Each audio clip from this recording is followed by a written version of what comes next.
Сәлем досым.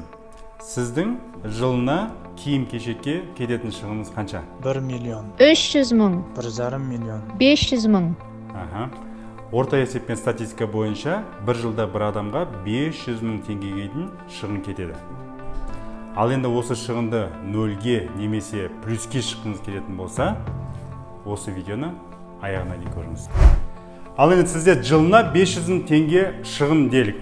Енді мысал ретінде Қазақстан нарығында спортивка 15 мың теңге тұрады. Бір спортивка.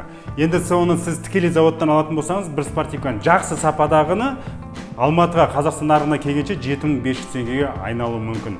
Енді сіз 7500 теңгеге 3 спортивка аласыз. 3 спортивка сізге айналады 22500 теңгеге. 22500 теңгеге алдыңыз. Бір спортивка, әрине сіз оны өзіңіз киесіз бір спортивканы. 2 спортивканы оны достарыңызға, немесе таныстарыңызға сатып жіберу керек. Енді қалған 2 спортивканың бір данасын 11250 теңгеден сатқан кезде 2 данасы 22500 теңге. Ал енді достар, қараңыздар, сіздер заводқа 3 спортивкаға 22500 теңге төлеп отырсыздар. Біреуін өзіңіз кидіңіз, екеуімен сіздің шығыныңызды шығарып алдыңыздар.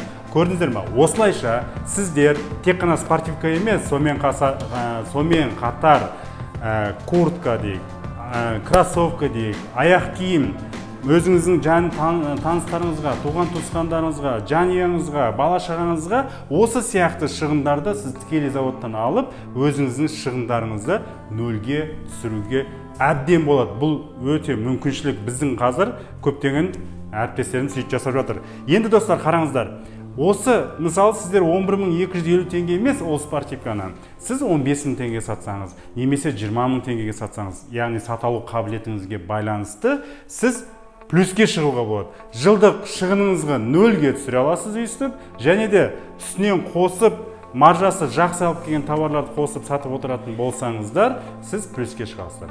Көрдіңіздер ме? Қандай тамаша мүмкіншіліктер бар. Осы мүмкіншілікті пайдаланып, тамаша жұмыс жасауға болады. Достар, осы сияқты құнды пайдалы ақпараттарды көптеп түсіргеніңіз қаласаңыздар, міндетті түрде лайк басыңыздар және комментарияға плюс қойыңыздар. Және де достарыңызға видеоны таратуды ұмытпаңыздар. Рахмет.